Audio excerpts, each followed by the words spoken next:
Marx has a great line, which is to say, who's going to educate the educators? And actually, these people taught me how to teach. And if the stuff going online resonates, it's almost entirely because of that to and fro process, that dialectic.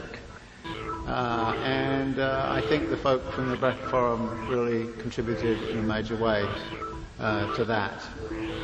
Now, I actually think that this is a moment when, rather than looking backwards, we should perhaps look forwards. And I think this is a moment when we have a real big opportunity. This is a big moment for us. There's somebody who's called the Sage of Omaha. You know who I'm talking about? Yeah, Warren Buffett. And he said the other day, he said, yeah, of course there's class struggle going on. And it's my class, the rich class, that's waging it. And we're winning.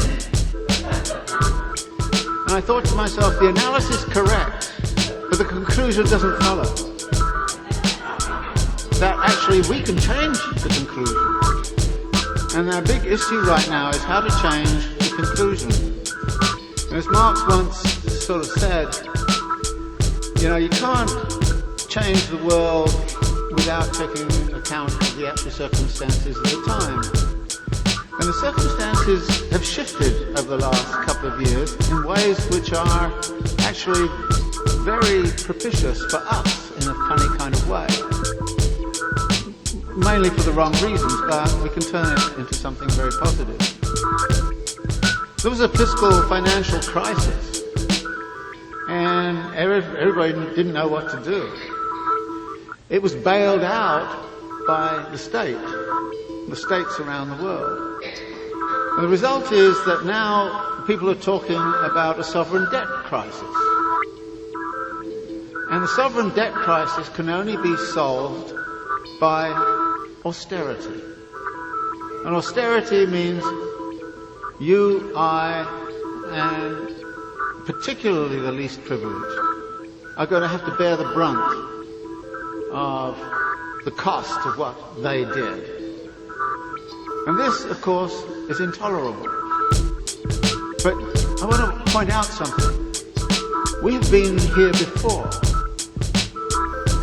It was very telling that in 1975, the New York fiscal crisis. And in my book on neoliberalism, I signal the New York fiscal crisis as one of the big first shots on neoliberal tactics, which is to save the financial institutions and sock it to the people. What I didn't realize, and I should have put in the book, was this is also the founding moment of the Brecht Forum. And I think there's a very interesting way in which we can put those two together. Actually, when you look at the history, what happened to Mexico in 1982? Mexico was about to go bankrupt. It had a sovereign debt crisis.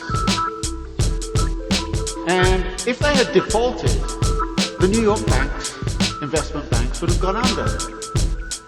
So what happened? The US Treasury and the IMF got together and bailed out Mexico, saying to them, if you don't accept this deal, nobody will ever invest in Mexico again. You've got to accept this deal. And the deal was pay off the New York investment bankers and take a cut of 25% in the standard of living of the Mexican people. That is what's being done to us today. The only difference this time is that there's no IMF to do it because the US government is the IMF. And so we are now in this very interesting moment. And the deficit is something fascinating. Remember, Reagan the Republican president ran up the biggest deficit of all time in the 1980s. He did it through military expenditures against the Soviet Union to bring the Soviet Union down.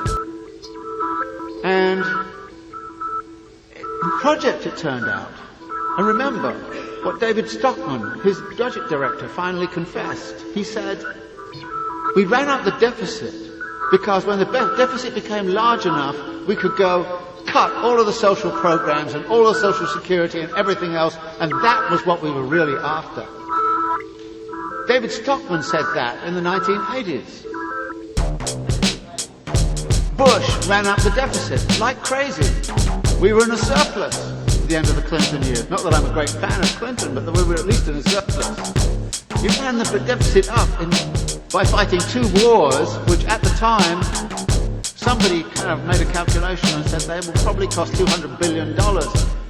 Oh, they were attacked and vilified as being unpatriotic and stupid, and now it's cost, I don't know how many $1 trillion. They also gave Medicaid and Medicare prescription drug program, which was a gift to Big Pharma. And of course, they also gave tax cuts to the very, very rich. All to run up this huge, huge deficit. And now they're telling us, how do we have to pay for it? Cut Social Security, cut social programs, cut everything. And it's being done throughout Europe as well. That's what David Cameron's doing in Britain. That's what the Greeks are having to do because they don't have the power to resist it. And this is what's happening to Spain and Portugal and everybody else. And Ireland, alas, poor Ireland.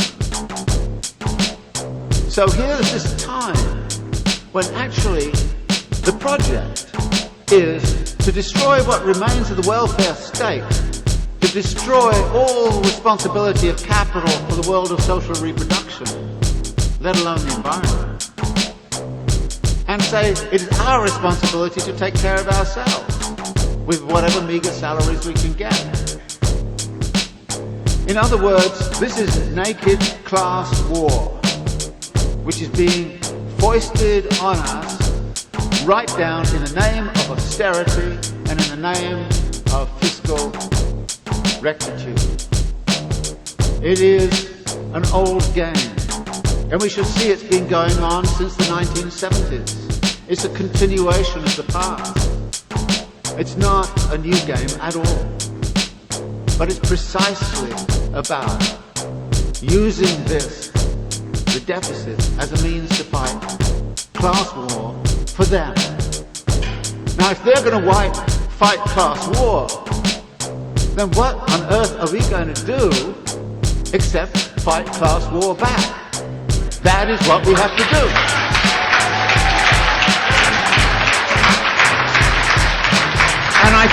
And I think that what that means is an alliance of forces on the left that are prepared to do it collectively. Now, we all have different ideas of, what I feel about this or that, but there has to be a very broad alliance to attack, because they don't have divisions.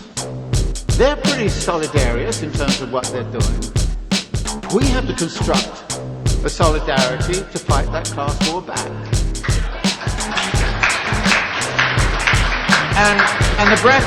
And the Brecht Forum, and I think the number of you who are here tonight testifies to this. The number of people who watch the Marx class online, thanks to Chris Caruso sitting down here who put it online and helped me out with that. The number who watched it online is phenomenal. And some of you maybe saw that animation. It flew around the web like crazy. In other words, there is a moment here where people are prepared to listen to class war rhetoric on our side. And this is what the Brecht Forum has always stood for. This is what Arthur Pelberbaum started. And this is what we complete. And I think we have to remember that we're all revolutionaries. I had a very moving moment in Buenos Aires recently. I was invited by the Madres de Playa de Mayo to a conference.